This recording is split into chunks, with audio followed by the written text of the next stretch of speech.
మొన్నే నేను ఒక వీడియో చేశా.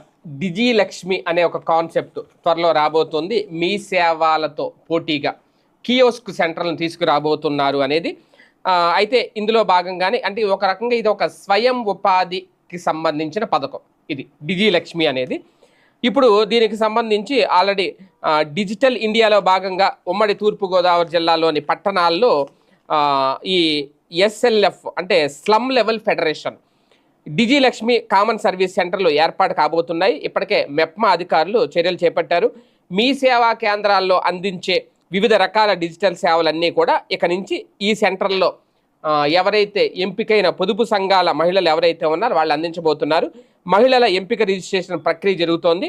ఈ నెలాఖరికి ఇవి ప్రారంభం కాబోతున్నాయట. అంటే మొత్తం ఇప్పుడు ఆల్రెడీ ఎంపిక చేసేశారు చాలా మందిని. ఉమ్మడి జిల్లా వ్యాప్తంగా చూసుకుంటే 902 మంది మహిళలను ఎంపిక చేశారంటే. అంటే వీళ్ళు పొదుపు సంఘాల్లో ఉండాలి.